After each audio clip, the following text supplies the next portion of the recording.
What this really means is that if this is upheld, then of course it serves as some pointer to other Nigerians. That's not to say that any one Nigerian is greater than the other, as a principle of the rule of law, equality of all persons before law.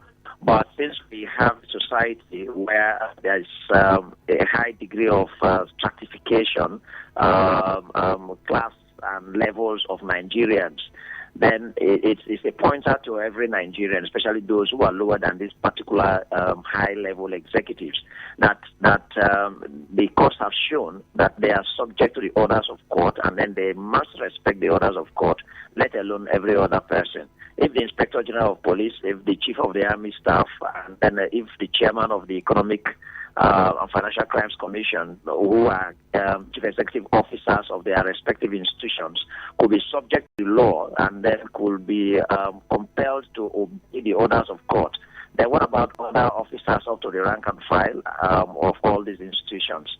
So I think it's a good signal, really. There's a litany of issues. Now, when we get to the point where the court has done its job, due process has been followed, implementation of the court judgment has not been adhered to, what then happens?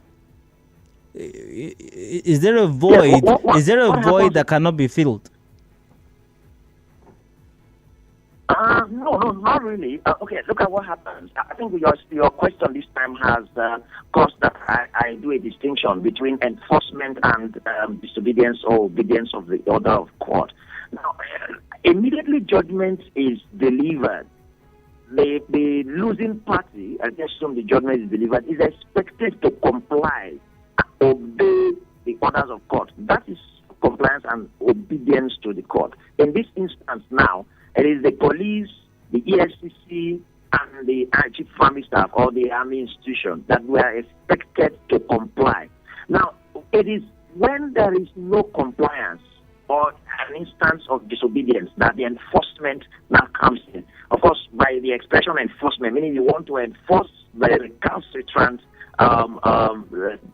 judgment debtor in this case, to comply with the order of court. It is then that the beneficiary of the judgment who has been denied that judgment that initiates the process by coming back to court to say, look, the judgment and order you made in my favor has been disobeyed or refused to be implemented by the person that's lost. Then the court will act on. So the distinction here is ordinarily as the court has delivered judgment, the Inspector General of Police was supposed to act in accordance with the order.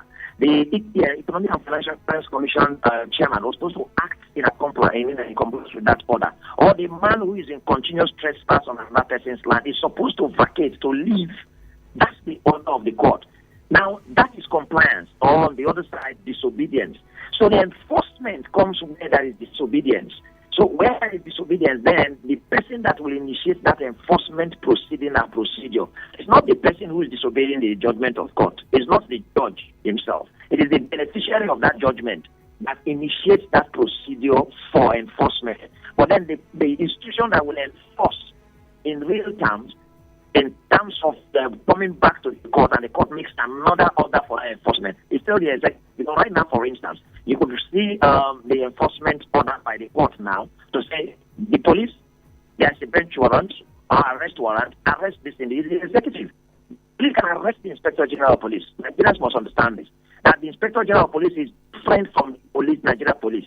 The Nigeria Police Force is an institution. The Inspector General of Police is an individual, is an office. The is the Nigeria Police. So it's not the only one that